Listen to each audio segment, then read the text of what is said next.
প্রিয় শিক্ষার্থী, আসসালামু আলাইকুম। আজকের এই ক্লাসে আমি সপ্তম শ্রেণীর ইংরাজি বইয়ের চ্যাপ্টার 4.4 নিয়ে আলোচনা করব। এখানে দেখো 5টা প্রশ্ন রয়েছে। এই 5টা প্রশ্নের উত্তর কিভাবে তোমরা করবে ইনশাল্লাহ এই ক্লাসে আমি সেটাই দেখাবো, এবং এই প্রশ্নগুলোর উত্তর আমি বাংলা অর্থ সহ সুন্দর করে এখানে লিখেছি। এখন এখান থেকেই তোমাদেরকে জাস্ট সুন্দর করে বোঝানোর চেষ্টা করব। আমি আশা করি ভিডিওটা তোমাদের প্রত্যেকের জন্য খুবই উপকারী হবে। সুতরাং তোমাদের কাছে অনুরোধ থাকবে তোমরা ভিডিওটা প্রথম থেকে শেষ পর্যন্ত দেখবা। তো এখানে দেখো প্রথম যে প্রশ্ন বলা হচ্ছে, who is the biggest croaker in the pond. Pond মানে পুকুর, আর ক্রেসার মানে প্রাণী বা জীব। পুকুরের সব থেকে প্রাণী কে? উপরে যে গল্পটা ছিল তোমরা যদি পড়ে থাকো তাহলে বুঝতে পারবা। তাহলে এই প্রশ্নের উত্তরে আমরা কি লিখব? The biggest croaker in the pond is the frog, মানে বড় ব্যাঙ। বড় ব্যাঙ হলো পুকুরের সব থেকে বড় প্রাণী। পরবর্তী দেখো বি নম্বরে, what did the frog do to be as big as the ox. ব্যাঙ কি করেছিল? টু বি হতে, as big as the ox. Ox মানে ষাঁড় বা বলদ।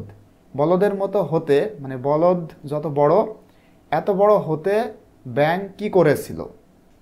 তাহলে 2 নম্বর প্রশ্নের উত্তরে আমরা লিখব, the frog tried to make himself as big as the ox by a deep breath and blew himself up to twice his usual size. মানে ব্যাঙ এই অক্সের মতো বড় হতে সে যেটা করেছিল, বাই আর ডিপ ব্রেথ, একটা গভীর শ্বাস নিয়েছিল, অ্যান্ড ব্লিউ হিমসেলফ, এবং তার নিজেকে সে ফুলিয়েছিল, আপ টু টুয়াইস, ফুলিয়ে দ্বিগুণ করেছিল, হিজ ইউজুয়াল সাইজ, তার যে সাইজ এইটার থেকে সে নিজেকে দ্বিগুণ করেছিল তাকে বড় করতে। তাহলে এইটা তোমরা সুন্দর করে লিখবে। এরপরে দেখো 3 নম্বরে বলা হচ্ছে, how do you describe the frog. ব্যাঙকে তুমি কিভাবে, ডেসক্রাইব মানে বর্ণনা করা, ব্যাঙকে তুমি কিভাবে বা কেমন করে বর্ণনা করবে? তো এখানে আমরা কি লিখতে পারি? তো দেখো 3 নম্বর প্রশ্নের উত্তরটা, দ্য ফ্রগ ইজ প্রাউড। ব্যাঙটি ছিল গর্বিত, ইগোস্টিক্যাল, ইগোস্টিক্যাল মানে অহংকারী, অ্যান্ড ওভার কনফিডেন্স বা কনফিডেন্ট, এবং অতিরিক্ত আত্মবিশ্বাসী। ব্যাঙটা এমন ছিল। হি বিলিভস, সে বিশ্বাস করত, he is the biggest thing in the world, বিশ্বের মধ্যে সে সব থেকে বড় কিছু। বিকজ, কারণ, he is the largest croaker in the pond, কারণ সে ছিল এই পুকুরের সব থেকে লার্জেস্ট ক্রেসার, মানে সব থেকে বড় প্রাণী। এভাবে তোমরা ডেসক্রাইব করতে পারো। এরপরে দেখো ডি নম্বর প্রশ্নে বলা হচ্ছে, whom do you think is bigger the frog or the ox. মানে তুমি কোনটাকে চিন্তা করো, কাকে মনে করো যে বড়, ব্যাঙকে নাকি অক্সকে? কাকে তুমি চিন্তা করো, মানে টেক্সট অনুসারে তো ফ্রগ বড়, কিন্তু তোমার কথা বলা হচ্ছে তুমি কি মনে করো কে বড়, ফ্রগ নাকি অক্স? অবশ্যই কি ফ্রগ বড় নাকি অক্স বড়? অবশ্যই অক্স বড়।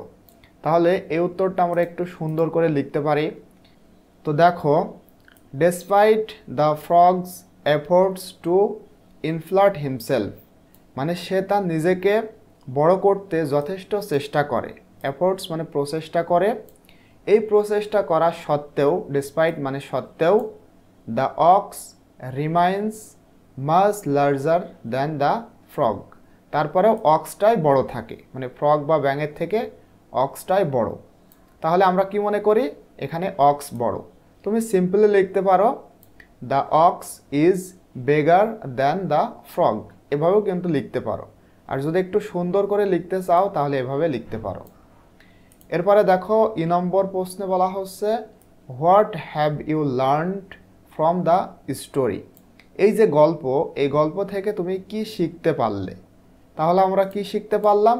দেখো এখানে আমরা লিখব, দ্য স্টোরি টিচেস আস মানে কি স্টোরি বা গল্পটি আমাদেরকে শিক্ষা দেয় দ্যাট যে প্রাইড অ্যান্ড অ্যারোগেন্স, অহংকার এবং অহংকার বলতে নিজেকে বেশি দাম্ভিকতা প্রকাশ করা, হ্যাঁ নিজেই অনেক বড় এই চিন্তা করা, আর প্রাইড মানে অহংকার। তো এই প্রাইড অ্যান্ড অ্যারোগেন্স, অহংকার এবং নিজেকে বড় মনে করা can lead to one's downfall, এইটা তার পতনের কারণ হতে পারে। মানে কি অহংকার পতনের কারণ, এইটাই আমরা এই গল্প থেকে শিখতে পারি।